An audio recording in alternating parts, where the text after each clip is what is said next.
Então, Então, tudo bem? olha, tudo bem contigo? Também? Tudo Isto, andando? tudo. Isto é a tua costela francesa. Estamos a começar antes das 7. É, exatamente. É a hora do aperitivo, exatamente o bom momento. É E a tua ligação da internet é tão boa como a minha. acho que sim, é exatamente. Estamos nisso. E sobretudo que há uma quantidade de pessoas que estão aqui conectadas agora, uma loucura. Sim. Nós temos três.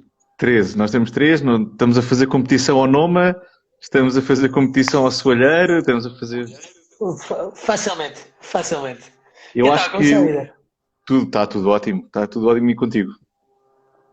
Olha, tratando de avançar tranquilamente nesta situação um pouco atípica. Como é que tens dado nesta situação pouco atípica? Tu tinhas um evento era para ser há pouco tempo, no final de março, não era? Pois era mesmo começava o 28 de março. Começamos 3 dias de evento gigantesco com 30 produtores, tinha um consultor de biodinamia que vinha também a falar sobre a fertilidade de solos. Pronto, uma cena bastante grande e pronto, temos que adiar tudo.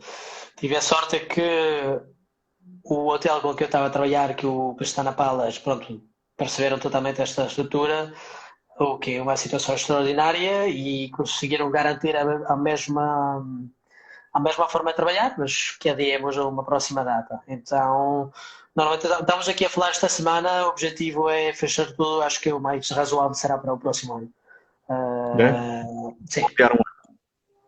Sim, porque tivemos uma coisa bastante particular que foi o facto de todos os salões de vinho ter sido adiados desde fevereiro.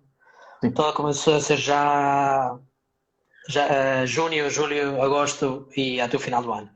Então, os calendários de todos os viticultores estão até a cabeça.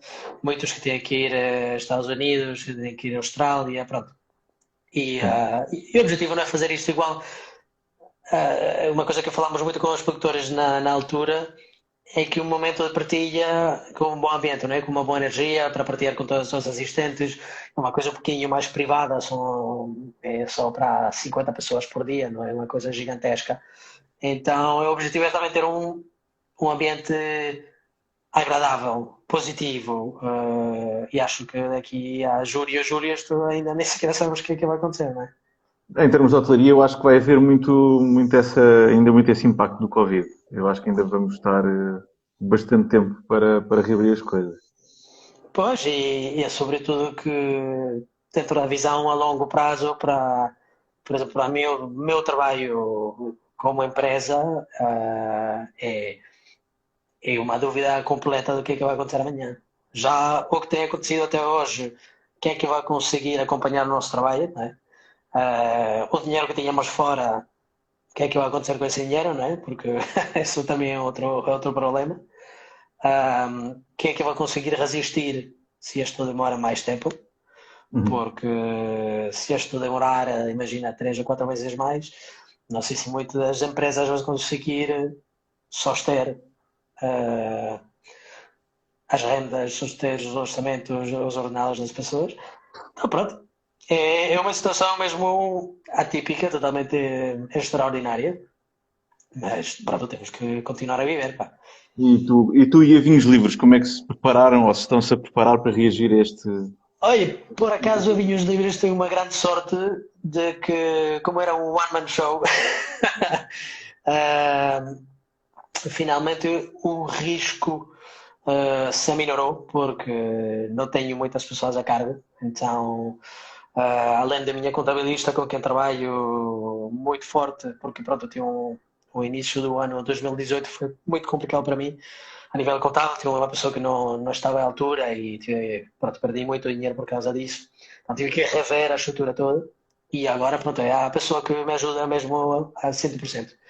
Mas além disto, sou eu, o estoque de vinhos, o entreposto fiscal, os envios. Mas vamos dizer que eu sempre trabalhei e fiz igual como quando construí o primeiro restaurante com David Tutan. foi abrir como se fosse uma época de crises, como mercenários, a faca entre os dentes, com o mínimo possível. E funcionou. E acho que estou aí que me permite agora sobreviver. Tu começaste a criar automaticamente anticorpos. Tu criaste o projeto do Prova Livre, que já vinha atrás, já era alguma coisa que tinhas pensado ou foi uma reação? O Prova Livre eu tinha todo marcado no book.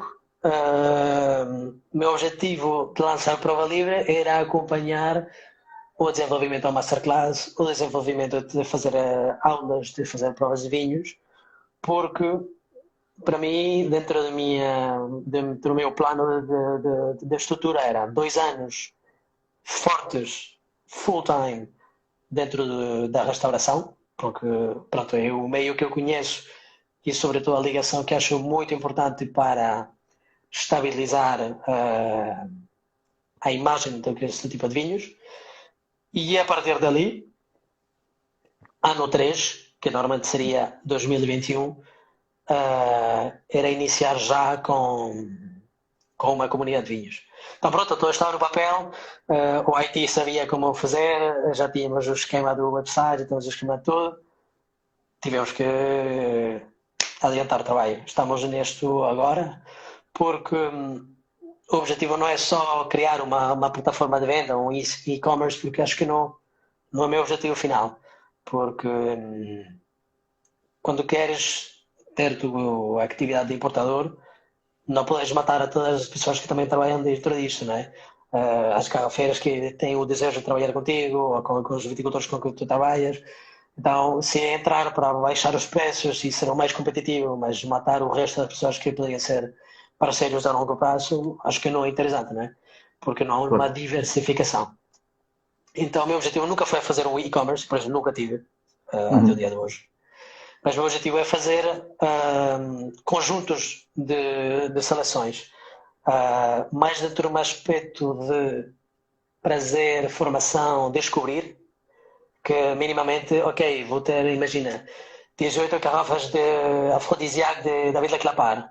É. E eu sei que quando vou publicar isto, chegam 18 pessoas. E em um instante ele vai embora, mesmo assim sejam preços altos. É. Então, o objetivo não é mesmo isso, é criar uma possibilidade de ter acesso a algumas coisas vistas, pontualmente, imagina, uma semana fazemos uma venda só de David Leclapar, uma venda só de David Lafaz, coisas assim, porque não há muitas existências. Não a baixar os preços ou a quebrar os preços, mas fazer caixas com diferentes QVs que não podes comprar em qualquer sítio juntas, não é? És uma E espécie de sobretudo, massa. Existe um site norte-americano chamado Mass Drop, que são compras em conjunto e eles falam com fabricantes e trazem, por exemplo, marcas de auscultadores que já quase não existem e fazem pequenos batches para venda. Tu fazes isso em relação aos vinhos. sim, é sobretudo, por exemplo, um pack, agora estou a vender isto e está a funcionar bastante bem, pessoas que são muito apaixonadas da Borgonha, por exemplo. Fiz um pack DOs regionais, DOs Village e DO Premier Cru. Está por volta de 80 euros, uma coisa assim. Tens 3 garrafas de um nível bom todos, porque todos os produtores são os mesmos. Só que tens o entrada da Câmara Regional, o Village e o Premier Cru. Se consigo fazer isto 3 anos diferentes, um depois do outro, porque a evolução mesma de posta no mercado é assim, Sim. e enterro-os muito perto um dos outros. Então envio um documento em que explica a evolução, por exemplo, imagina, estamos perto de Volneo, estamos perto de Meursault, então começamos abaixo, baixo a colina, estes são os pinões que vamos a provar, agora vamos ao centro da colina e agora vamos à melhor banda da parcela. Para ter uma compreensão muito mais fácil e acessível dentro deste tipo de coisas. E como tem sido a atração? Para além do Daniel Silva, quem mais é que está a comprar isso? Pois, o Daniel tem-me pedido ali uma seleção em particular. Pronto, teve a começar a descobrir muitas pessoas que seguiam o trabalho, que eu não conhecia Uhum. pessoalmente, ou que tinham, por exemplo, enviado demandas para vinhos com sentido, coisas assim. E agora, olha, tens copos, tens este vinho, ok, pum. Muitos viticultores estão a seguir isto também, produtores de vinho aqui em Portugal, desde o norte até o sul, que querem ter, imagina, uma caixa de 12 garrafas, Loire, Borgonha, Champagne. e fazem uma escolha, ou escolho por elas, em função. Então tem sido fixe. Não é uma margem de negócio gigante, porque evidentemente para o que o comércio de vinhos aqui em Portugal, os preços são mais altos, mesmo assim que as minhas margens não sejam gigantes, é mais alto que uma grande parte dos vinhos portugueses que estão agora à venda. Então pronto, isto também trava um bocadinho o consumo. O facto de nós não saber o que é que vai acontecer amanhã está cada vez mais a travar. As primeiras semanas foram boas, teve turnover. Sim. Agora já estou a começar a ver que a gente está a acalmar um bocadinho. Não Eu se acho que sabe.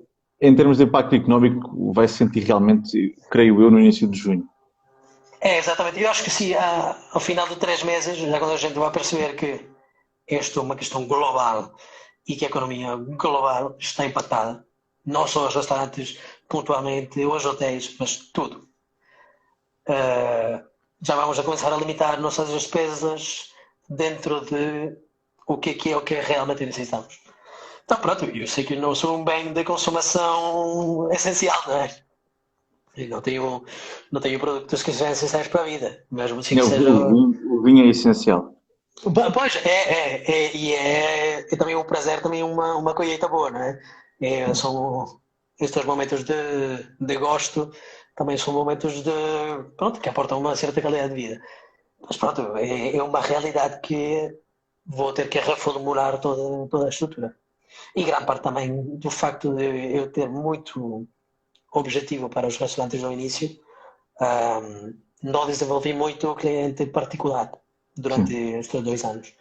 Pontualmente, os que eu tinha que vinha às masterclasses, este núcleo de pessoas, mas pronto, que são algumas pessoas, mas que não uma massa, não um volume.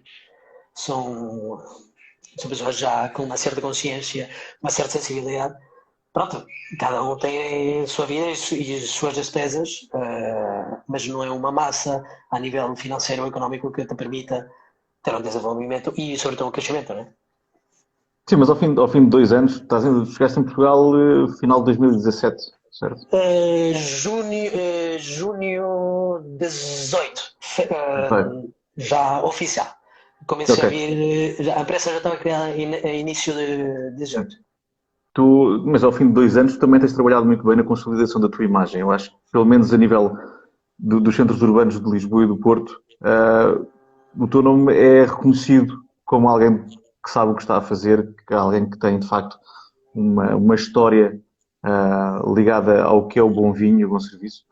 E isso também te vai ajudar, no meu entender, a projetar-te para clientes que se calhar não te conhecem das tuas masterclasses, que não conhecem dos vinhos com sentido, que não conhecem dos vinhos livres, mas já te viram, porque tu apareces de uma forma consistente nos mídias, com uma imagem sólida, e eu acho que isso te vai ajudar bastante.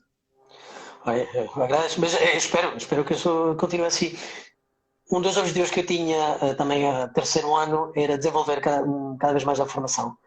Ah, e acho que agora, pronto, é o momento de tomar o tempo para desenvolver todos os seus núcleos de formação.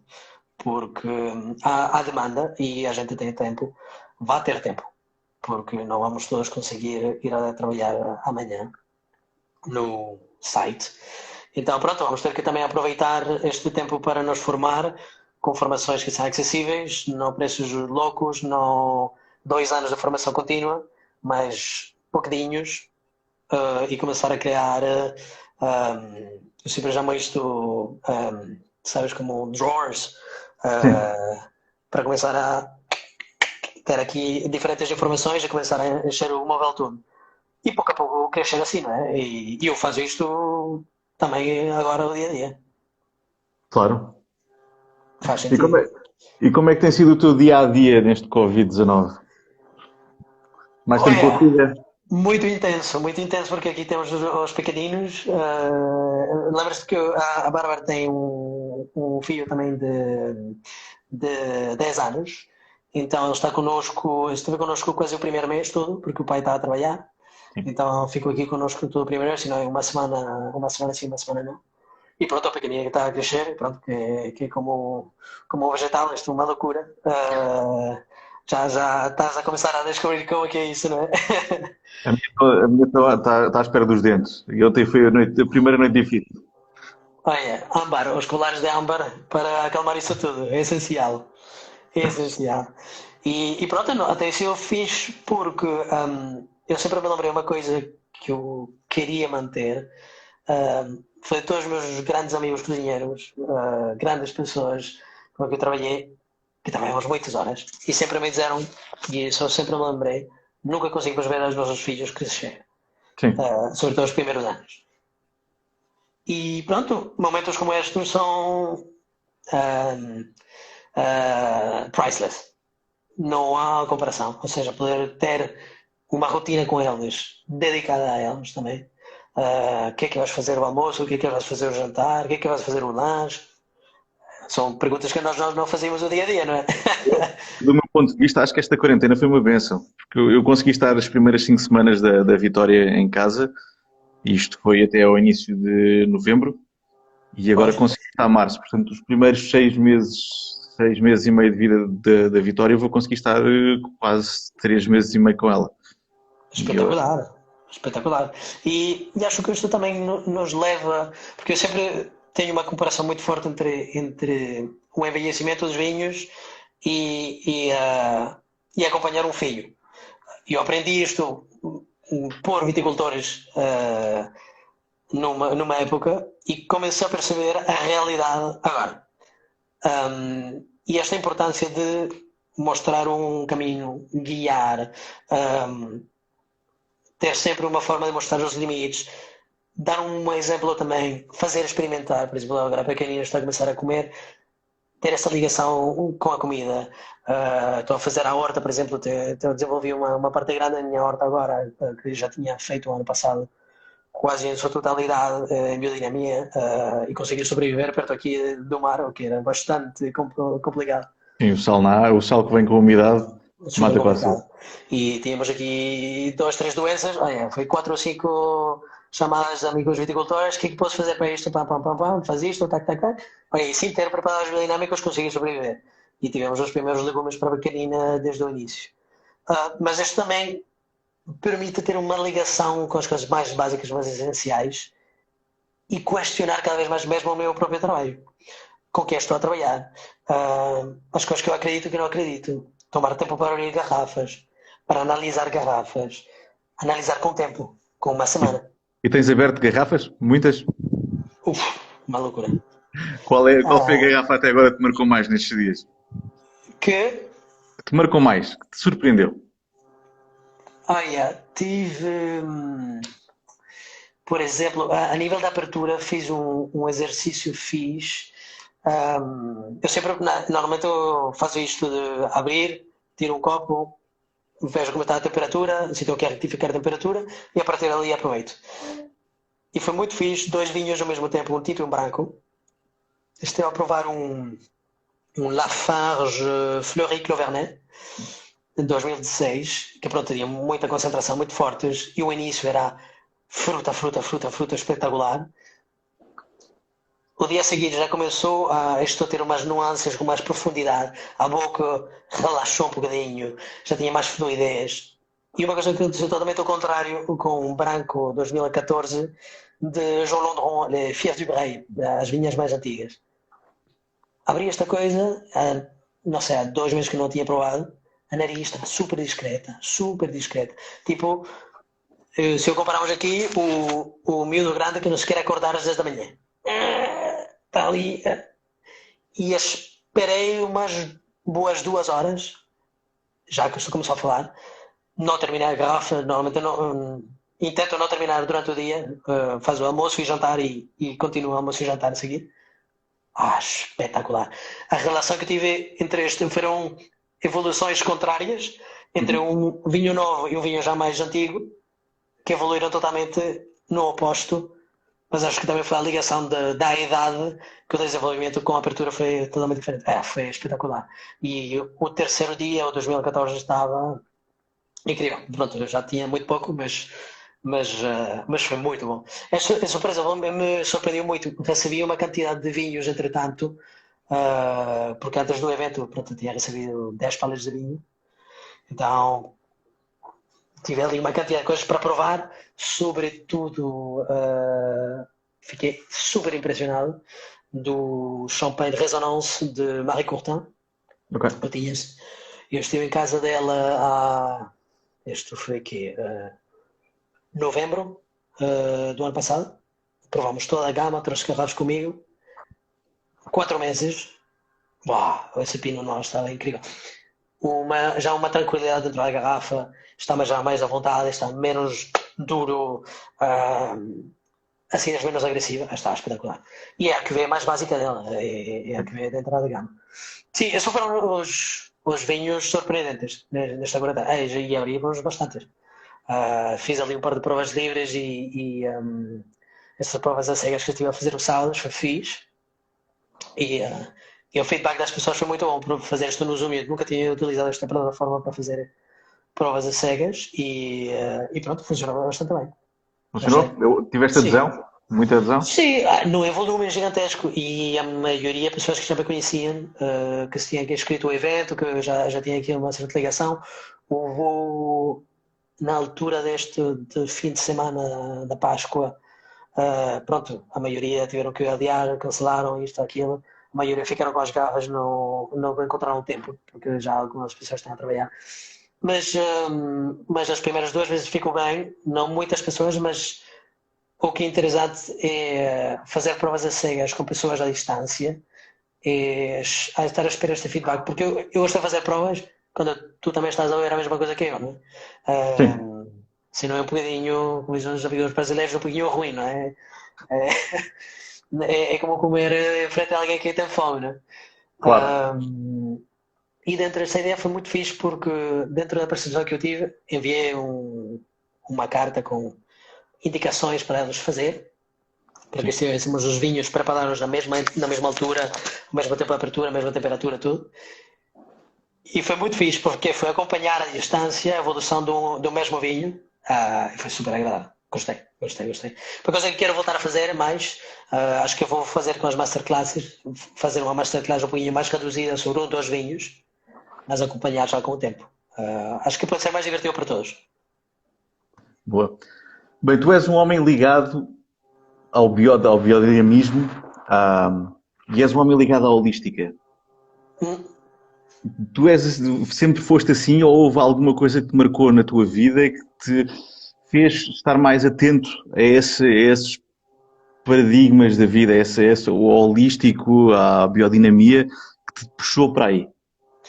Olha, por acaso estou mesmo no coração disto, nesta altura que estou a fazer pesquisas, estou a fazer muita procura sobre diferentes temas, além da viticultura, sobretudo a concepção de sistemas agrícolas, como é que eles funcionam, a ideia das florestas jardim, a permacultura, a agroflorestaria. E para mim uma coisa que fez o clique foi mesmo quando eu estava muito pequenino, porque o meu avô era engenheiro agrónomo, Na dava aulas na Colômbia. universidade, na Na Colômbia. Colômbia. E eu tenho memórias fantásticas de nós caminhar à volta da casa dele. Morava uma cidade a 3 horas de Bogotá, mas tínhamos muito campo à volta.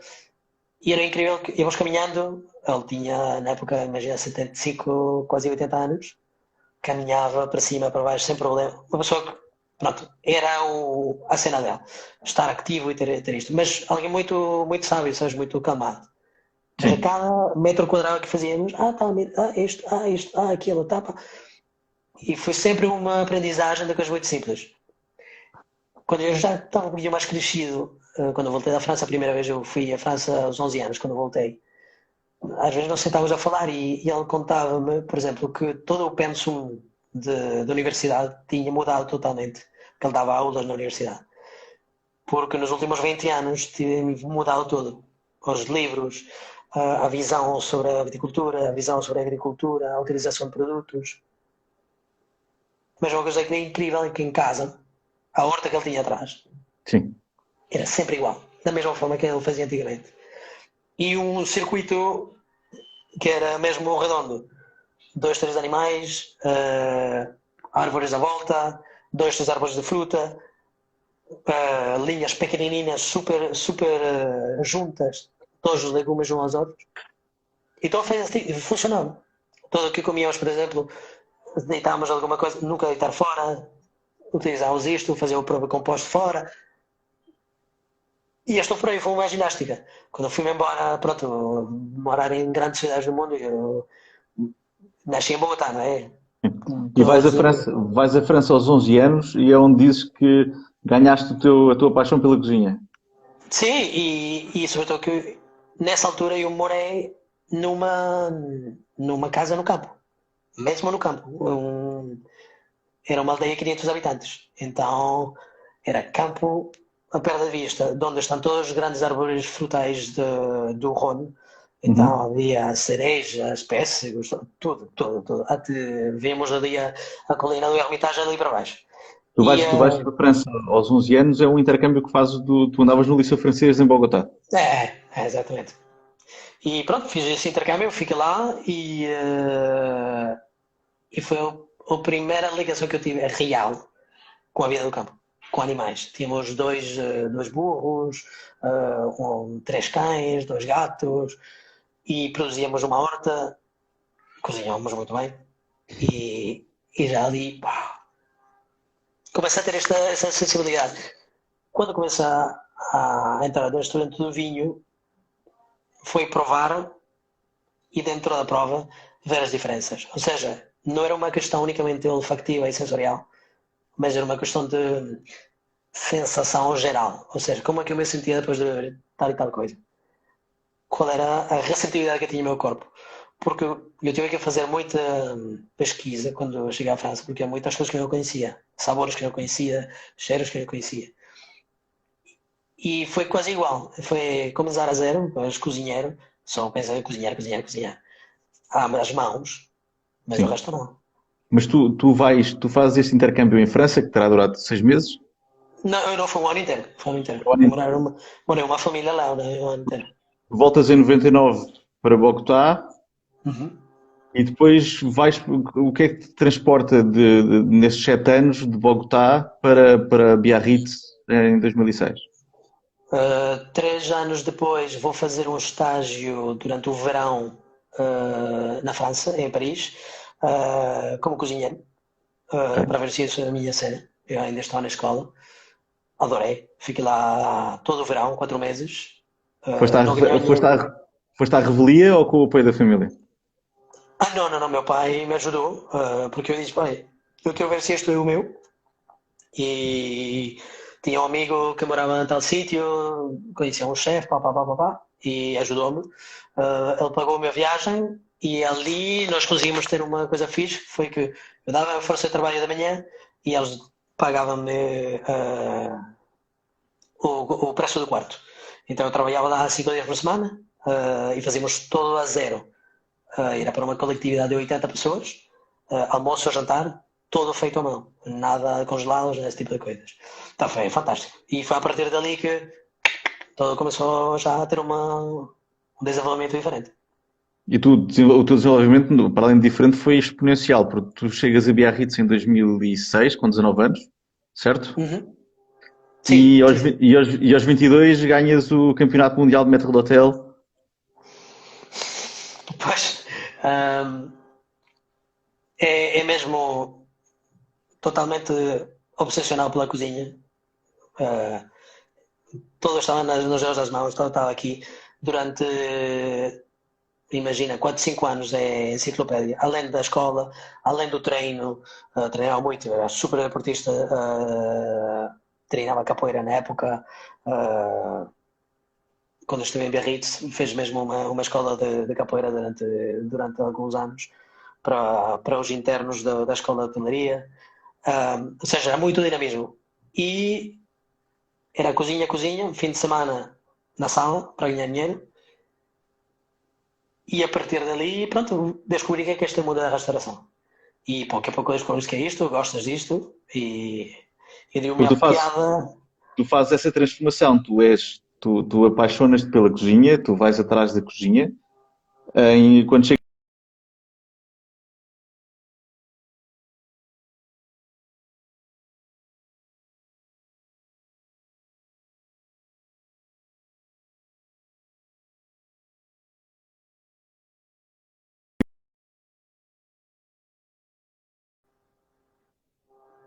Já estou a ouvir. Já. Agora sim. Pronto. Tu passas de 2006 com a tua paixão pela cozinha e em 3 anos transformas-te de uma pessoa que quer de facto estar na cozinha e ser cozinheiro para seres o expoente máximo do que é ser um maître d'hôtel no mundo.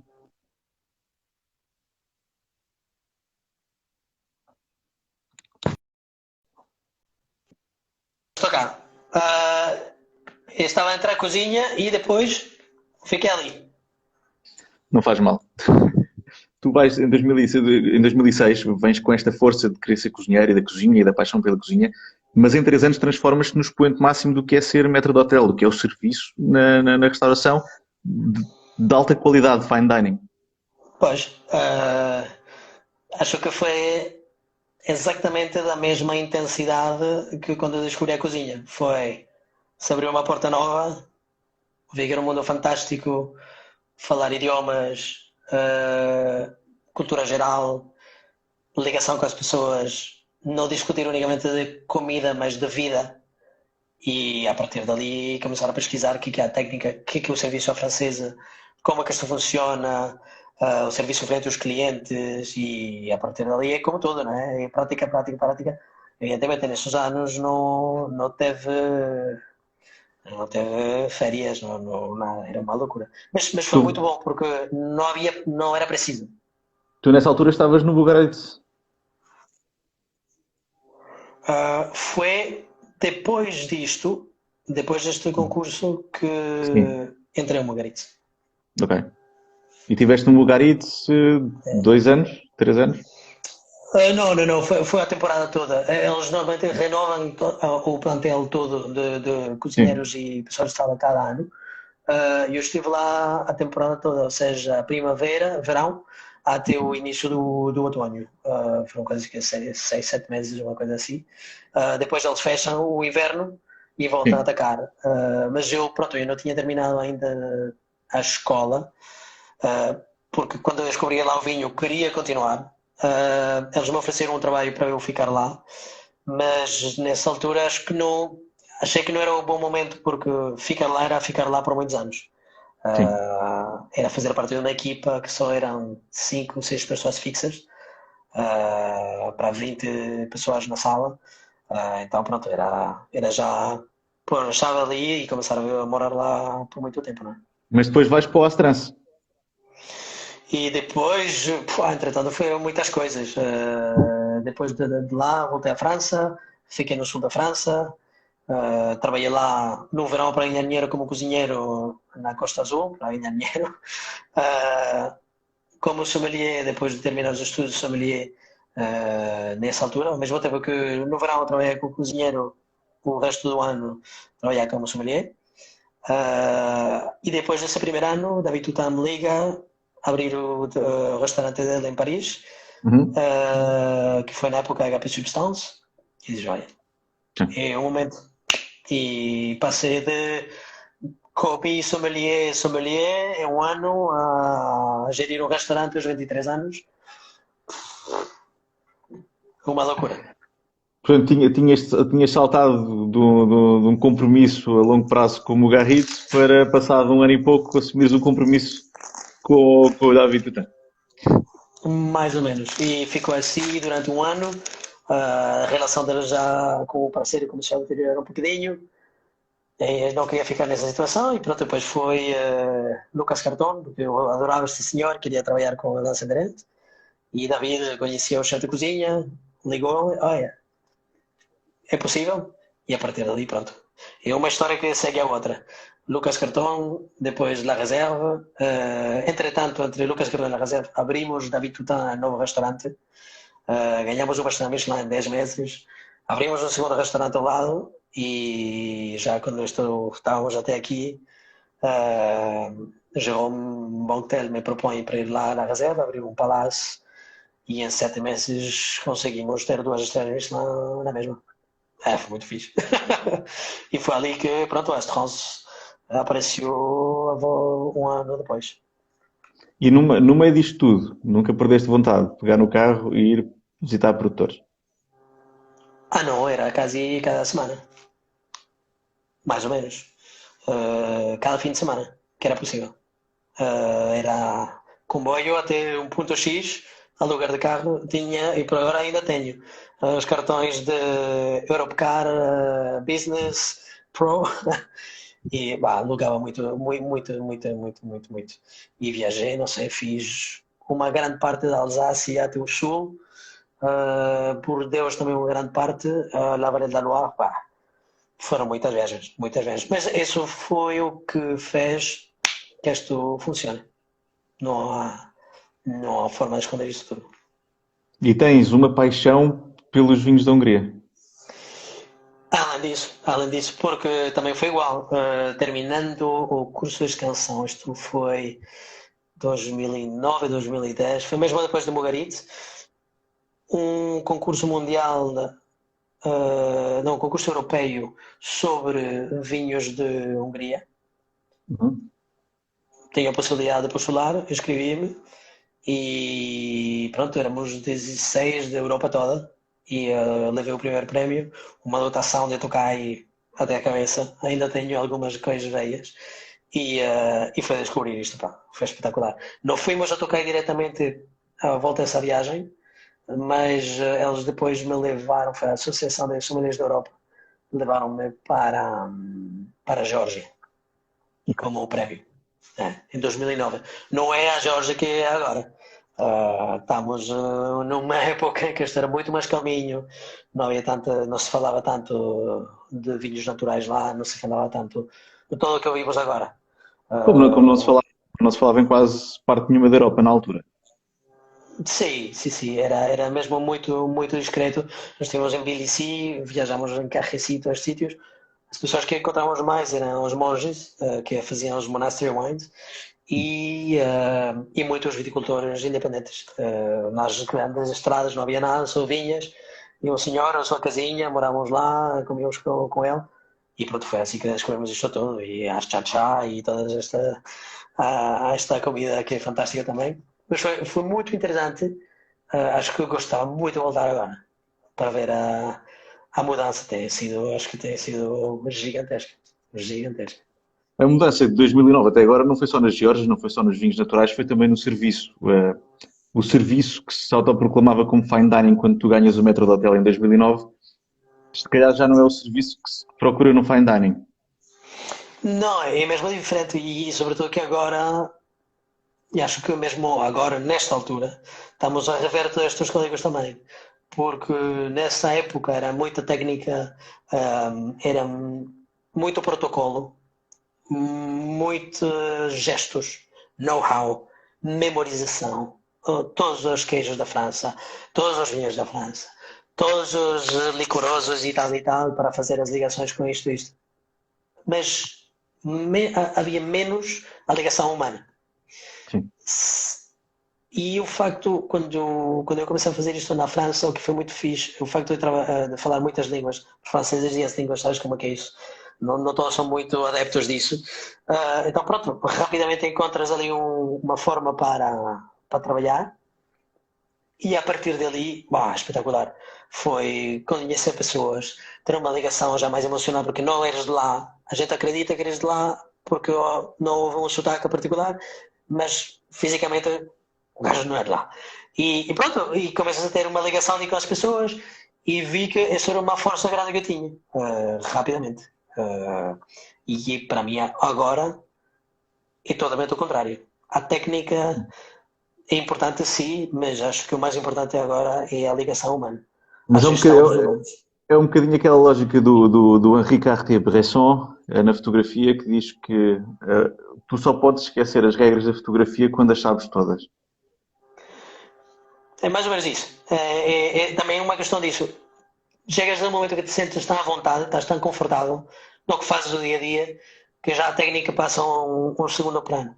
Mas também a nível da formação, para mim, é uma coisa interessante, porque dentro da formação, que seja com o líder de uma equipa ou que seja com uma equipa toda, minha entrada agora é mais pela pessoa individual e em conjunto para criar sinergias de trabalho. Ou seja, tu como líder ver que tens à frente de ti pessoas que têm capacidades e talentos que não estavas à espera. que não conhecias, que não sabias, quando ele chegou e tiveste a primeira entrevista. E como isto cria, não são ligações humanas divertidas,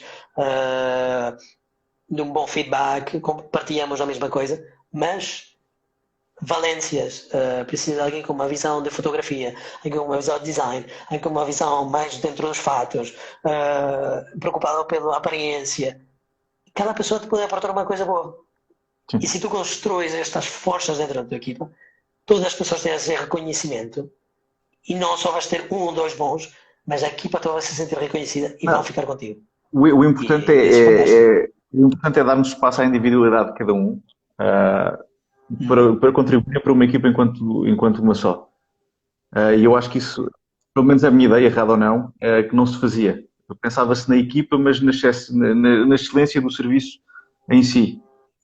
E eu acho que a ligação do empregado com o cliente é cada vez mais essencial e é isso cada vez mais que faz as pessoas voltarem. É a experiência da comida, mas também a experiência do serviço, a ligação que vão criar com essa equipa e não a ligação que havia antigamente, porque se ia ao restaurante porque era o chefe X ou porque se iam comer aquele prato Y. O serviço cada vez mais vai fazer essa ponte para as pessoas voltarem. E sobretudo o que é interessante é que eu me lembro ainda em sítios onde eu quase fui trabalhar, não vou dizer nomes, mas sítios espetaculares e podias ganhar bem, tens tudo, mas dizia desde o início, tu não vais falar com as pessoas. Tu chegas lá a trabalhar, estás nesta parte da pirâmide, tu não falas com as pessoas, tu estás cá para levar, limpar copos e fazer isto. Quando vais passar aqui, já vais começar a falar com eles sobre pão e água. E depois, mas era como se tu fosses alguém menos, por não ter uma experiência ou por não estar na casa há muitos anos. E acho que isto mudou severamente, porque como na cozinha a força já não é o que faz a equipa mexer por ti. Eu me lembro que a gente morria por estes grandes cozinheiros porque eram imagens. Mas depois de um certo tempo vi que em momentos críticos, quando não há um bom ambiente, os cozinheiros já não se davam 100% pelo chefe. Preferiam que a cozedura fosse mais ou menos, que o tempero não fosse o melhor do mundo. Está-se bem. Já não se queriam arriscar até o final.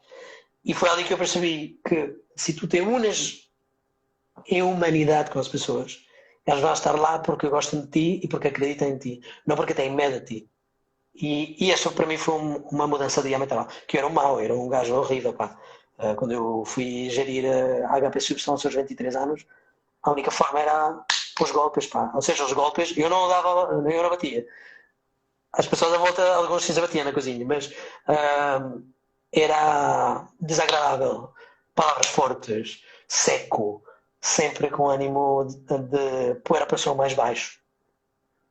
E então o que ficava era a pessoa que resistia tudo. Mas não havia muitas. Não havia muitos. Ficavam muitos bons, porque sabiam que. Mas com baixos índices de motivação, com... E depois vem toda esta parte holística que estás a falar agora, os sentimentos, as emoções. Tu aniquilavas isso de uma pessoa. Claro. E a partir dali foi que eu percebi que essa não era a via. Se nós queremos ter alguém bem disposto para ser divertido com os clientes, ele tem que estar bem disposto e tem que sentir-se bem. Então eu tenho que tratá-lo bem. E para mim foi grande esta mudança porque eu nasci numa cultura muito à vontade, muito generosa, amigável. Cheguei à França, que era uma cultura militar na cozinha, depois na sala, igual. Em Espanha percebi que havia pessoas. Falávamos por tu, sabia o nome das pessoas. E depois foi, ok, o que é que eu faço disto? Qual vai ser a minha escolha e como é que eu vou transmitir o melhor para que essas pessoas fiquem comigo e que eu possa interagir e aprender e crescer juntos, né? Porque isto é uma questão que é sempre importante, uma questão de longo prazo. Investir no tempo. Que não é o mais comum, é verdade. Quando abres o restaurante, abres por abrir e tens que ir, então está rápido. Mas acho que esta parte é essencial de criar um núcleo ao início. Mas Até essa filosofia de abrir o restaurante por abrir, eu acho que tem que se alterar e tem sido alterada a pouco e pouco. Uhum. Uh, Preciso cada vez mais tu. É como quando plantas qualquer coisa no na tua horta. Tu estás a plantar uma equipa, vais escolher os frutos mais à frente. Tu consegues ter uma equipa de sucesso quando nutres essa equipa, quando a motivas, quando fazes com que todos trabalhem em sinergia uns com os outros. E mais, eu acho que há uma alteração dramática num paradigma que é cada vez mais em restaurantes, não estou a falar de restaurantes de grande dimensão, estou a falar de restaurantes de pequena e média dimensão, cada vez mais se deve caminhar para a essência de uma equipa de restaurante. Porque há muitas vezes a cisão do que é a equipa de sala e do que é a equipa de cozinha, e existem pequenos lobbies, não necessariamente de interesses, mas daquilo que se pretende e do que é que são os objetivos e como é que cada um vê o serviço de cada outro. E eu acho que é importante nós unirmos essas equipas e que, ok, existe um chefe de sala, existe um chefe de cozinha, mas as duas são sub-equipas de uma equipa maior que é a equipa do restaurante. Completamente. E eu até ia ainda mais longe, é que quando eu tinha as duas equipas, os dois diretores, ou seja, o chefe da cozinha e o diretor de sala, tinha que ser quase um podia reemplazar o outro de certa forma no momento dado. Ou seja, se o chefe da cozinha não está nesse momento, o diretor de sala pode estar lá a ajudar a cozinha, a levar o ritmo, a ter uma visão como é que vai ser o serviço, como é que vai acontecer isto. E já tem acontecido e é espetacular. E isso que eu sempre estive a esperar de um grande diretor de sala foi ter o conhecimento da cozinha suficientemente amplo para ser capaz de tomar o lead por um certo momento e de perceber o que eles estão a viver e como guiá-los todos para que o serviço não caia. Porque se perdes um líder, às vezes sempre esse é o temor, não é? Cai um líder de um sítio, a equipa vai cair, não é? O diretor de sala não está hoje, então o serviço é um disparate. O chefe não está hoje, o serviço é um disparate. Mas quando há duas personalidades que se respeitam, e este para mim foi o aprendizagem mais grande em France, são duas pessoas totalmente diferentes que se respeitam, mas que cada um conhece perfeitamente o trabalho do outro, que não vai interferir, mas quando é o momento de ajudar, ajuda.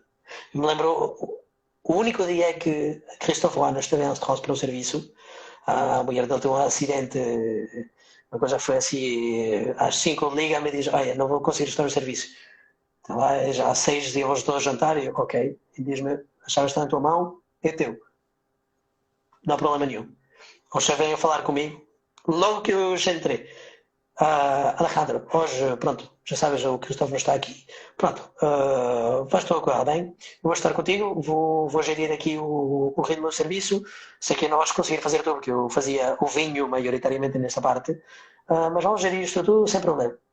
E durante todo o serviço, ele saía do paz, ia avaliar como estava a sala. Pá, pá, pá, pá, ok, como estamos aqui? Estamos aqui, baixamos o ritmo, acrescentamos o ritmo, tá, tens servido todas as copas. E ver isso, para mim, foi já como a cereja em cima do bolo. Foi, isto existe, é possível e funciona. Porquê? Porque todos estamos assim. Eu, quando o Christophe me liga para isto, evidentemente eu vou fazer o melhor de mim mesmo. E a equipa toda vai estar assim. E quando vês isto, ok, como é que isso funciona? Com respeito, com reconhecimento. É a base. Com motivação, com espírito de equipa. Claro. É o tal semear que é necessário no início, semear uma boa semente e não seminar esse espírito de equipa. É, de É, facto, uma exatamente. individualidade em prol do coletivo. Pois, e Todos tens que nós ser somos, todos nós somos bons, todos nós conseguimos fazer alguma coisa bem que se calhar outro não faz, mas no final todos vamos contrabalançar-nos e fazer que seja uma equipa completa. Totalmente. Totalmente. Eu até levava essa extrapolação ao humor. Eu sabia que tinha dois rapazes na equipa que tinham humor mais disto, mais daquilo. Nós percebíamos já muito bem isto. Então, em função das mesas, sabíamos exatamente que tipo de humor e quem era a pessoa que ia fazer as piadas para que isto ocorresse bem e quem tinha mais sensibilidade com uns e com os outros. Porque para nós o humor dentro do serviço era uma coisa que eu já tenho escrito em todas as minhas formações, é essencial. E quando fazíamos isto, olha, era um concerto espetacular. Não é fácil sempre, há dias em Não. que Há dias não em que nós lês não bem. estamos bem. Há Não dias é em dia que... em que não lês bem, não percebiste bem a pessoa. E há dias em que é um cliente habitual que nós sabemos que responde bem a um certo tipo de serviço e de humor e que naquele dia não está bem. Mas, Exatamente. E há ali que tudo muda. E tivemos muito isto porque as pessoas iam muitas vezes, era muito recorrente ter regulares em Astronauts e já conhecíamos todo deles, todo, sem cardex, não havia físico, todo era memória. Nada físico. Não havia um network para ter isto, nada, zero, zero. Os históricos estavam aqui, todos. E o que era interessante era mesmo esta gestão de perceber até que ponto e se hoje é o momento ou não. E acho que quando chegas a esse ponto é como dançar em profissional, não é? Estás a levitar ali, é um prazer, pá. É um prazer sem limites. não, mas eu acho que cada vez mais é isso que se procura. É dar uma experiência enquanto um todo, transmitir uma filosofia de restauração que foge dos cânones do serviço à francesa, à russa, que Sim, sim. distanciam o empregado e que o posicionam enquanto alguém que está lá para adicionar à experiência e não sendo só um serviçal. Sim, sim, exatamente. E esta questão do serviçal para mim é capital, porque é o que faz a diferença no dia de hoje. Eu acho que este período de crise para nós é super interessante também perceber isto. Não há divisão num período de crise. Não há uns melhores que os outros. Estamos de toda forma. Os que estão melhor posicionados, os que têm maior estrutura, os que têm menor estrutura. Todos estamos afetados da mesma forma. Porque ninguém consegue sair, não é? E é ali Sim. é que tu vês o mais essencial. Que não é uma questão de meios, não é uma questão de dinheiro, é uma questão de humanidade. E Claro. sim, tens isto, mas pronto, nosso meio não nos ajuda a isto, não é? Nosso meio nunca nos tem ensinado a ter o humano primeiro ou que o cartaz, não é? E pouco a pouco acho que estas situações são muito interessantes por isso também. Reconectar a 100%. Mas cabe-nos a nós também, a mim que nesta altura faço serviço, e tu se voltares um dia, também é um bocado, e muita gente que está, não estou, nem nunca vou centralizar esta solução em duas pessoas, até porque há muita pessoa e há muito bom serviço a ser feito em Portugal e no estrangeiro, mas eu acho que esta mudança de mentalidades tem que ser progressivamente feita. A ideia de que o empregado é um quadrado que não sabe o que está a fazer nunca devia ter existido, até porque temos pessoas que até podem não ter qualquer tipo de formação académica, mas fizeram com paixão o serviço de mesa a vida toda.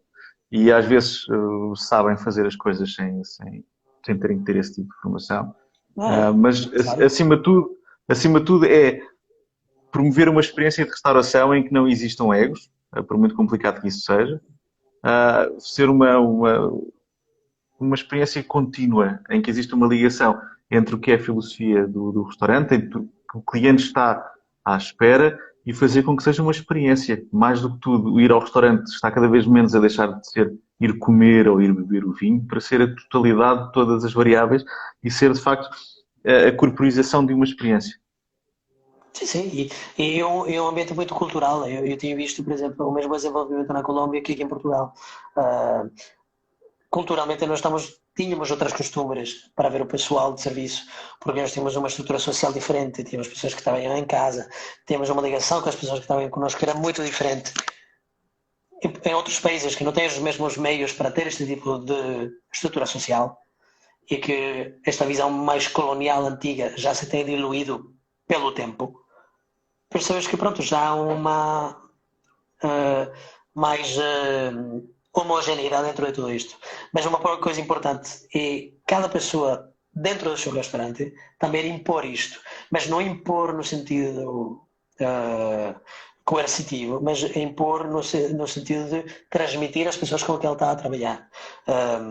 Eu faço isto muito, por exemplo, nas minhas formações, é ir à procura dentro de cada pessoa esta Uhum. humanidade dela, que estamos a falar há pouco, mas sobretudo num conjunto e preocupar-se pelos sentimentos de cada um deles, pelo sentimento da equipa toda. E o que é que nós vamos. É esta parte que, este nível holístico, eu acho que é uma forma de reunir e resumir um pouquinho isto tudo, uma coisa que eu gostei muito quando a Bárbara conheceu muitos dos meus amigos que trabalham na restauração foi ver com os olhos externos os níveis de ansiedade, de nervosismo, de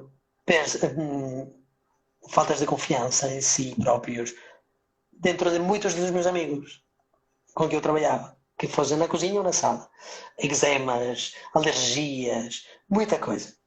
E ela começou a falar disto e disse, ai, mas tu percebes isto, tu percebes isto, vejo estes indícios. E muitas vezes que nós não reparamos, porque já é normal, é alguém que trabalha connosco muito tempo, sempre está assim, sempre está a bater a perna assim, ou sempre está a fazer assim. Então, o que é isto pode dizer? E quando tens alguém que entra dentro desta equipa e ajuda a desconstruir isto, pode ser 10 minutos, meia hora.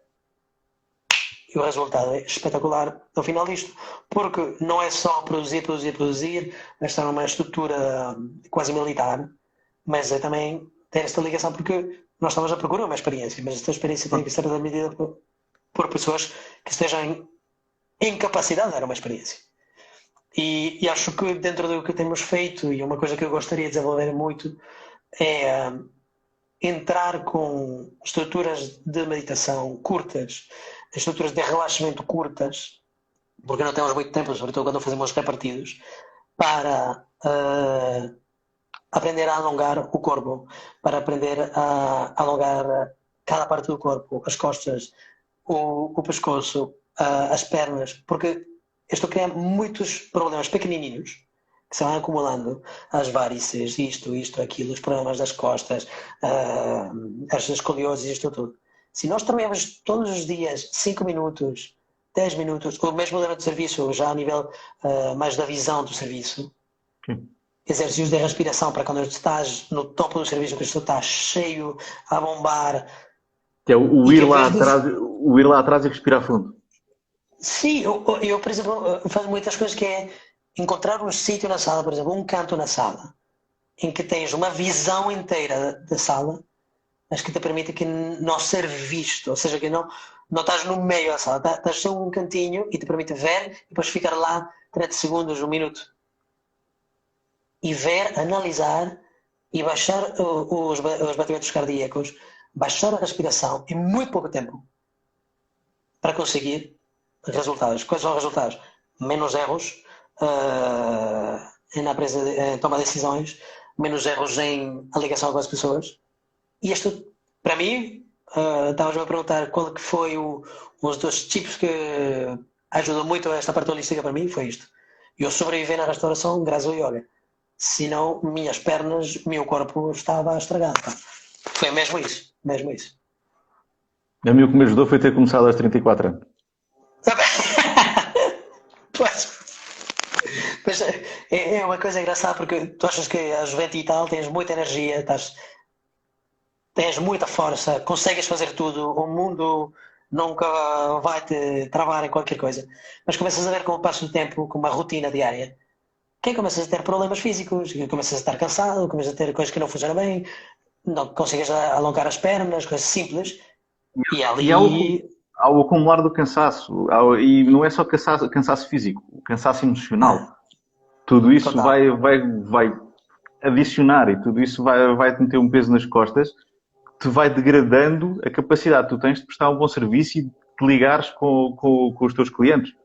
E quando digo te ligar com os teus clientes, também é trabalhar em equipa com os teus companheiros.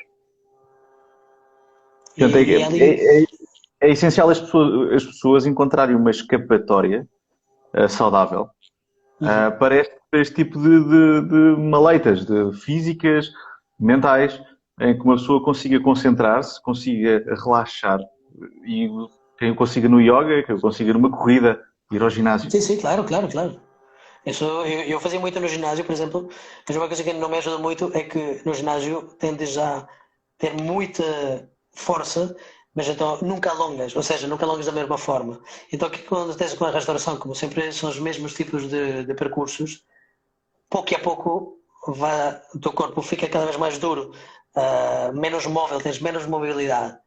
E isto com o passo do tempo é brutal, não é? E é ali que para mim isto foi salvador, e depois na cabeça o coração te salva a vida toda, pá. Porque desta parte física que somatizas, já começas a dar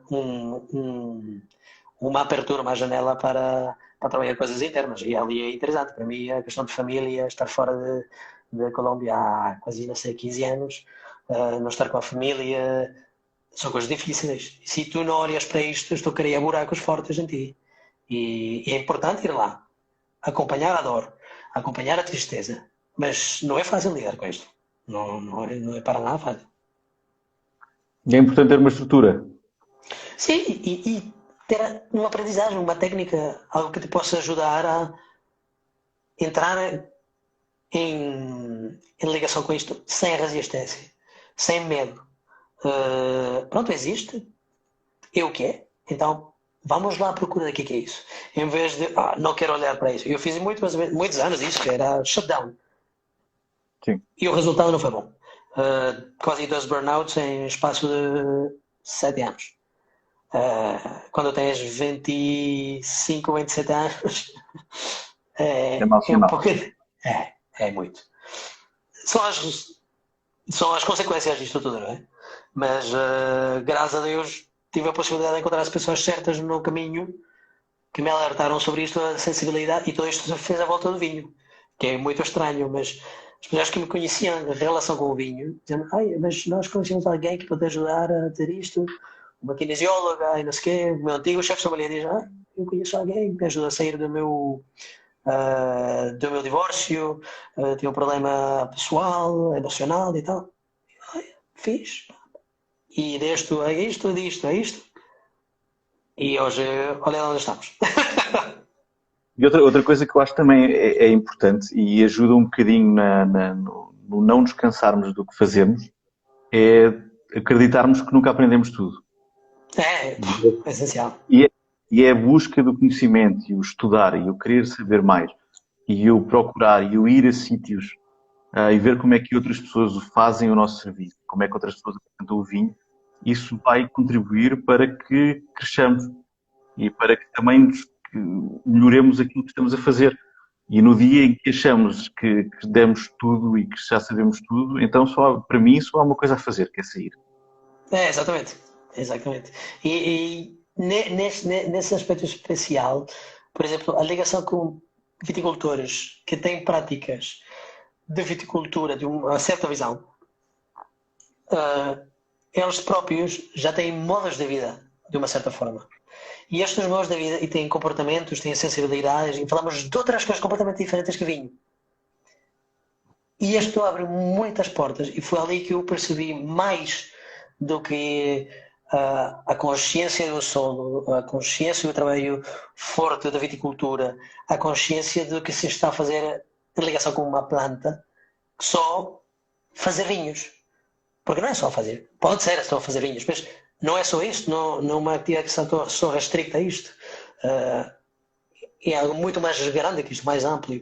E elas, pouco a pouco, foram-me dando dicas, ajudas, ficava em casa delas, tomávamos um pequeno almoço juntos. O que é tomar um pequeno almoço? Um viticultor, não é? Às vezes ninguém repara nisto. Como é que almoçam? Quem é que cozinha? Cozinham bem ou não cozinham bem? Não é? Este tipo de coisas. Quem é que faz a cozinha em casa? Quem é que faz tal tipo de trabalhos entre elas? E pouco a pouco vês que no cotidiano delas há muitos que te aportam cada vez mais sem ser unicamente a parte técnica do vinho. Claro. Tens que continuar a aprender, mas esta aprendizagem vem suportado por uma visão do mundo. E é por isso que eu acreditei, pouco a pouco e cada vez mais, as pessoas que respeitam o solo, e por isso que a escolha que eu tenho dentro do meu portfólio e as pessoas com que eu trabalho e as ideias que eu transmito dentro da formação é isso. Porque é bom senso. É um bom senso do campo. E esse bom senso do campo, infelizmente, perdimos já há muitos anos. E foi ali que eu voltei a recriar a ligação com a parte ancestral da casa. E é isso que, pronto, tem feito para mim esta compreensão. E como é que tens visto esse cenário nos vinhos portugueses? Como é que tu vês o cenário biodinâmico / natural dos vinhos em Portugal? Como é que o vias quando chegaste e como é que vês a evolução nesses 2 anos? Tem sido muito interessante porque quando eu comecei a vir cá não era nada o que é hoje, é evidente. Entre os últimos 5 anos até hoje têm sido gigantescas as mudanças. Mas o que foi interessante foi ver uma visão do mundo no norte, uma visão do mundo nas ilhas, por exemplo, na Madeira, uma visão no Alentejo, que era outra coisa, e ver que é uma agricultura que se tornou uma agroindústria em produção massiva para fazer preços baixos e criar volumes de coisas, vamos dizer, bevíveis, comestíveis, mas respeitando um certo quadro de elaboração. Quando fui à procura de pessoas, foi ali que não foi difícil, mas demorou mais tempo. Porque não havia tantas pessoas em relação ao grupo todo, não é? A maioria eram marcas e muita gente. Foi uma coisa interessante porque, por exemplo, as primeiras cartas de vinhos que eu abri nessa altura, não havia anos nas cartas de vinhos, por exemplo. Não havia anos. Era uma marca e já está. Branco, tinto, tal região. Não havia viticultores. Só era um brand, mesmo uma marca própria. Quando havia um apelido, era o apelido antigo, mas já tinha sido comprado e tal, mas não havia uma ligação nenhuma às vezes. Então foi curioso ver que poucos sítios e poucas produções eram mesmo identitárias de uma família e de uma tradição. Aprendi de pouco a pouco, vi que a tradição de viticultores de família, de 3 gerações, são poucas. À volta de Lisboa há muito poucas, no Douro algumas, mas não são 5 ou 6 gerações. São muito menos que isso. Então, claro, o desenvolvimento é diferente. E aqui entra uma parte que é também interessante, é que é como no futebol, tens o Messi, tens o Ronaldo, tens os grandes, então tens os grandes enólogos, que tomam a partida disto. E o grande Messi é isto. Então eles fazem vinhos no todo o país. E foi ali que eu percebi rapidamente em que não estávamos a falar de terras, mas estamos a falar de talentos. Estamos a falar de realizadores de vinhos, mas não de tradutores de terras. E para mim foi surpreendente, super surpreendente, porque é uma estrutura cultural antiga, super interessante, mas que ficou nesta estrutura e que rapidamente foi muito longe, muito rápido. Ou seja, passou de ser uma produção mínima a ser uma produção muito exponencial e, entretanto, se perderam muitas ligações humanas. E o que é que se fez? Produzir rápido, em volume, preços baixos, vender em bulk ou vender e concorrenciar-se uns aos outros pelo baixo e nunca por cima. Então, claro, quando tu estás a lutar por baixo, evidentemente nunca vais trabalhar de uma forma mais puxada porque custa mais. É mais esforço.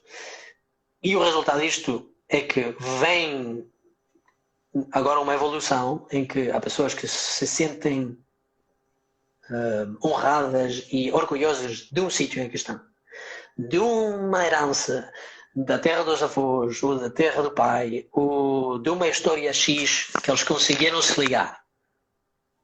E a partir dali querem começar eles a criar uma nova história. E acho que é ali em que vejo, e há alguns enólogos, por acaso, estou nada contra eles, ao contrário, mas há muitos que conseguiram ter esta transição, trabalhar para alguém e fazer, e que isto permita fazer o sonho de a identidade dele própria, da sua terra, mas não dele próprio. E agora já se tem visto mais isto. Não falo de viticultura biológica e de viticultura biodinâmica porque acho que não há muita compreensão em volta disto. Porque é mesmo, eu calculo isto como estamos em Normandia há 5, 6 anos, parte muito rural de França, ou em Champagne, há 10 anos, a produção orgânica era menos de 1%. Porque nunca foi preciso, era uma indústria. Era uma indústria. Na Champagne era uma indústria de champanhe e na Normandia era uma indústria agrícola. Pronto, já está. não há uma concepção de ligação com a terra quando ele faz isso. É evidente. É evidente. É dinheiro, é rentabilidade, é rendimentos. Agora, o que está a acontecer aqui é super interessante. Queremos fazer menos rendimentos, sanar um bocadinho mais a terra, mas ainda temos uma breach em como é que eu vou traduzir isto sendo eu, mas sendo a terra mesmo, não é? Porque infelizmente cá não temos, em algumas regiões há, mas não temos históricos de 2000 anos de divisões de parcelas, não temos divisões de regiões em detalhes, não temos cartografia, por exemplo. Não há uma cartografia com orografia, com estruturas geológicas em todas as regiões de Portugal. Não há. Fisicamente, não encontramos desenvolvidas a este ponto. Houve no século XVIII, quando houve a implementação do vinho do Porto pelo Marquês de Pombal. Pois, por exemplo, nessa altura, mas assim, revalia todo o país, não temos isso. E essas ferramentas são as que nos permitem a nós conhecer a nossa história, a base dos nossos solos, a base do que é esta zona, e a partir dali começar a construir. E pronto, é a estrutura do que é agora, mas acho que há uma vontade interessante, como na restauração, de ir à procura de indivíduos, de ir à procura de identidade e de estes indivíduos à procura de uma identidade que não seja deles, mas que seja de uma terra. E já está a começar a falar de orgânicos e dinâmicos, para mim aqui é falar de uma língua que ainda não se fala bem. Não há compreensão. Há muito julgamento, mas há pouca compreensão. Há muito julgamento científico. Porque há grandes enólogos, que têm feito milhares de vinhos bons durante muitos anos, que não permitem ter uma visão diferente. Porque a ciência mostrou que isto funciona assim, tá bem? Mas e o depredamento dos solos, e a erosão, e a fertilidade dos solos, e a vida dos solos. Não falamos muito disso. Falamos do resto. Qual é a novidade deste ano? O que é que vamos fazer este ano? O que é que vamos... E quando sempre queres fazer uma novidade, é constrangente, porque te tens que renovar. Mas porquê é preciso renovar? Porquê não mostrar a tua terra ano tras ano? A diferença de cada ano. É uma imagem, é uma foto de cada ano. Isto é que é interessante. É verdade. Mas é uma noção que não existe muito e é uma questão cultural, da evolução cultural, não é? Acho que é normal. Agora, muita gente que já está a sair, que está a viajar, muitos portugueses que estavam fora, que estão a começar a chegar cá e que pouco a pouco está a ter esta visão de, uau, ok, temos uma terra fantástica. A mesma coisa que eu senti quando eu cheguei cá. Há ouro nesta terra. Mas quem é que está a traduzir o ouro que está aqui? E quem é que tem traduzido? Quem é que tem surpreendido nessa tradução da terra? A nível, por exemplo, de proteção, por exemplo, só a questão de proteger uma identidade. Quando estudas a história de Colares, por exemplo, ter 2 recalcitrantes que ainda existem é brutal. Não é fácil de encontrar e são coisas que eu sempre estou à procura de ajudar a transmitir, a vulgarizar isto. Porque na época que eu fui em fora, nunca ouvi falar disto. Se fala de Colares há 2 anos fora no mercado, mas chegou em diferentes monopólios há 2 anos, não é? Não há muito tempo. Na Bairrada também coisas interessantes. Não falo do Douro porque o Douro é muito conhecido e o Douro vinha de Porto no início e agora a grande demanda agora é que é o Douro hoje. Mas o Douro é gigantesco, pá. Definir o Douro em um vinho é impossível. Então acho que ali temos todo este trabalho de definir as diferentes partes do Douro e as diferentes pessoas que vão fazer isto, não é? Já tem acontecido, já está a começar a se fazer. Mas as regiões interessantes, por exemplo, como a Bairrada, achei super interessante 2, 3 coisas que se têm feito. À volta de Lisboa, pronto, não são muitas tampouco. Não é uma coisa gigante. Podes nomear produtores, nós temos 10 pessoas a ver-nos, portanto ninguém vai ficar chateado contigo. Não, pois.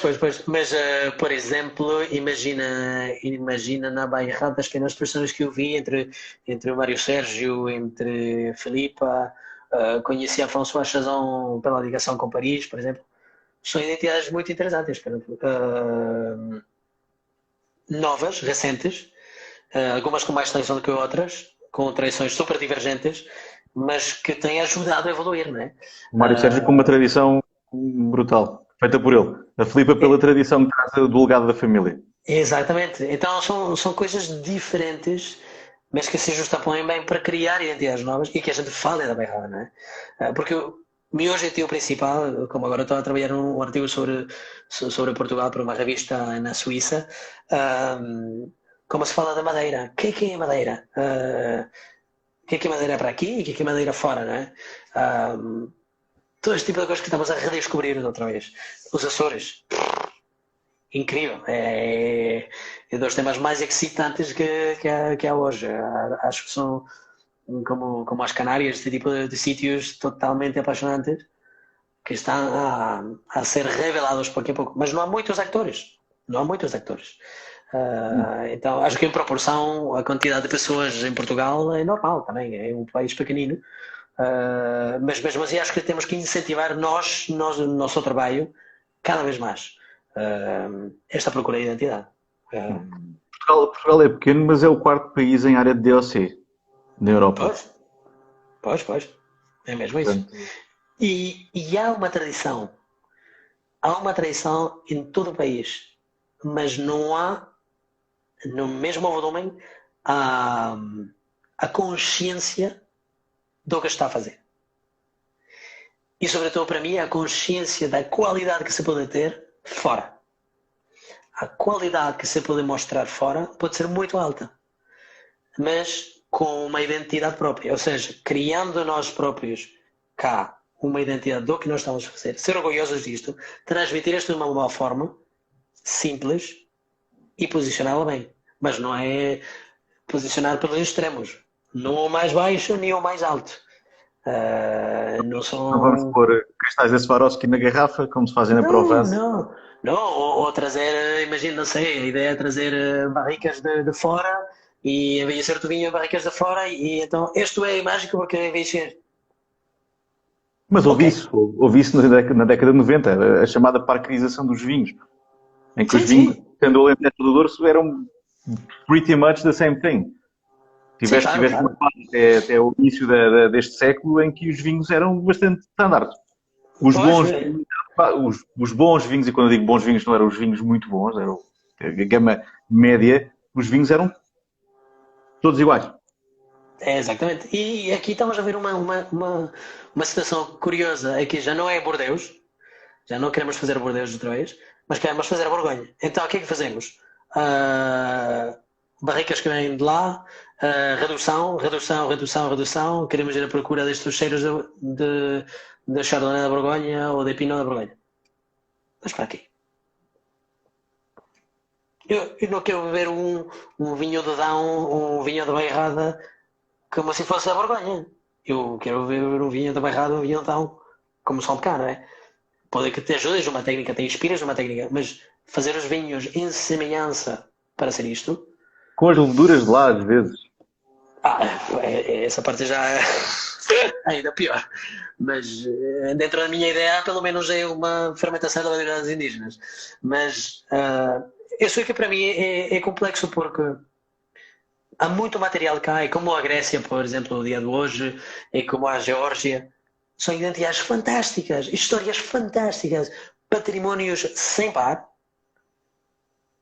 que está a sair, mas não há suficientes pessoas orgulhosas e proud disto de levar fora e levar e posicionar bem, não é? Fazer os jantares que sejam precisos para mostrar este tipo de vinhos, para a clientela que esteja precisa para vender este tipo de vinhos, posicionar-se em um mesmo marco de trabalho que qualquer outro. Não tem que ser por baixo, porque desde o momento que nós começamos a jogar com 30 cêntimos, 1 euro. Sim, Portugal nunca pode jogar no mesmo campeonato que o Chile, mas também não pode almejar lutar nesta altura com os grandes da Borgonha. É isso, então quando entras com um vinho novo, imagina, tiras uma colheita de 2018, tens feito uma coisa que parece a Borgonha em Portugal e pões a, não sei, um preço exorbitante, qual é que é o objetivo? Mas não achas que não há uma subvalorização do vinho em Portugal? O que eu detesto, Subvalorização total. pronto. Total. Total. O que eu detesto é que nós temos produtores e produtores que fazem vinhos excelentes e que acabam por não querer barricar a entrada do mercado doméstico e acabam por manter um preço demasiado baixo, às vezes até para a sua própria subsistência. Claro, e para mim é isso. Quando eu vejo os preços das garrafas, mas como é que eles conseguem viver bem? Como é possível? Que eles consigam pagar a gente, consigam pagar a estrutura e ter o lucro disto para poder viver. Quando vendes uma garrafa, não sei, a 3,50 € PVP. E não é uma luta justa. Não é uma luta justa para ti, mas não é uma luta justa para o mercado, porque o único que se tem a tendência é fazer menos. Estamos todos nesta altura a criticar a China, mas é exatamente a mesma visão. Todo pelo baixo. Os preços mais baixos. Mas porquê? Há coisas únicas neste país que ninguém tem. Temos que pôr um preço justo, que toda a gente consiga viver disto, criar uma economia por volta disto e manter. Mas manter que é ali que estamos a falar agora, é manter ano tras ano. Não é tirar novidades todos os dias. Não é tirar novidades de cada ano de fiz uma ânfora, fiz isto, fiz aquilo. Não. Regularidade, consistência, como o nosso trabalho no restaurante.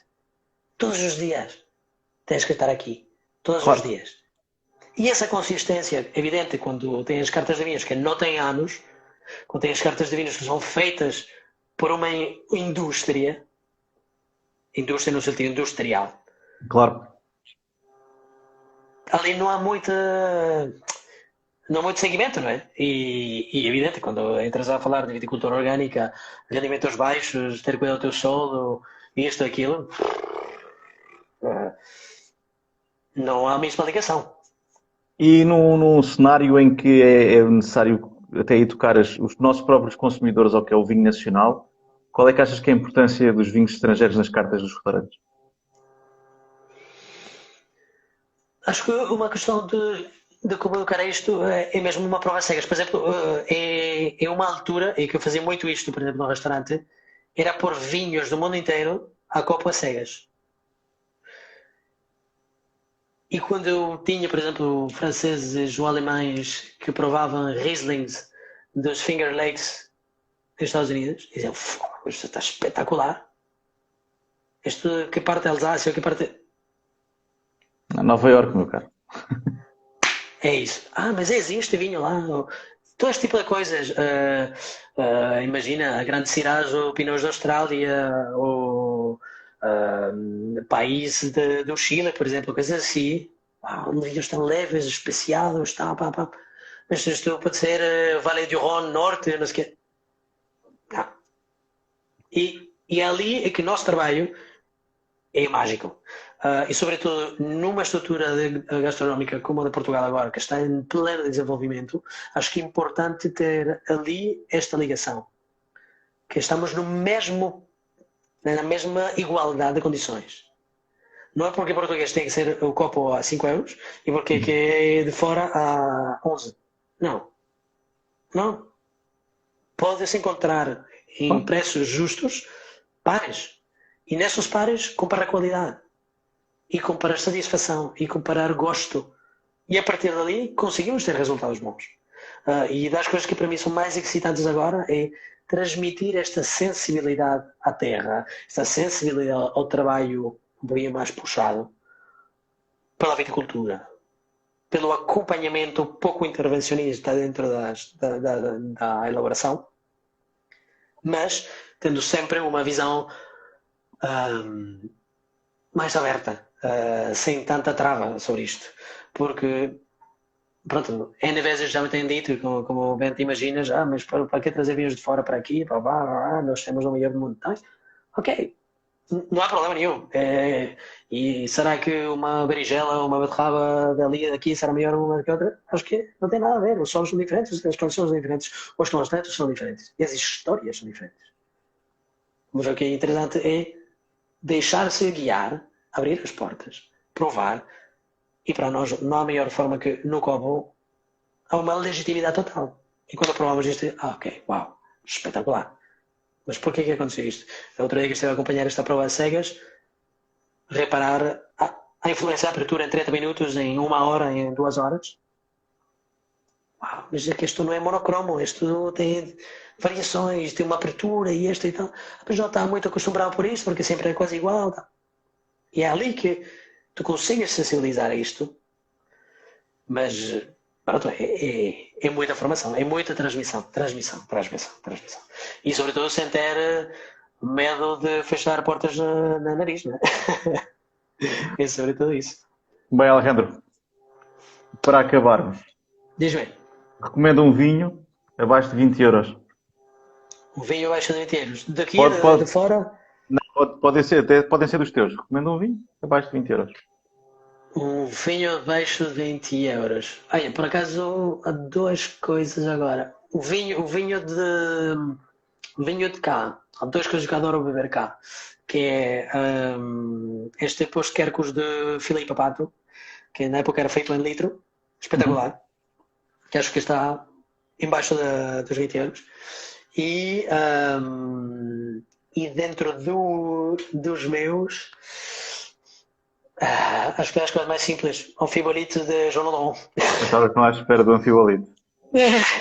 Acho que nem sequer são 12 euros, mas é espetacular. Price quality é fenomenal. Agora estás a fazer e-commerce, estás a vender garrafas, fazes entregas no país todo? Sim, no país todo. As entregas em Lisboa faço eu e de resto no país todo é a transportadora que faz. Portanto, o teu site é vinhoslivres.pt? vinhoslivres.com.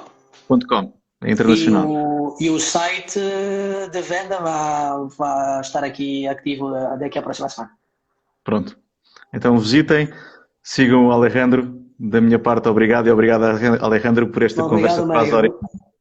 Fenomenal. Grande abraço, pá. Vamos Grande abraço. a jantar com os miúdos. Beijinho, pá. Grande abraço. Tchau, tchau.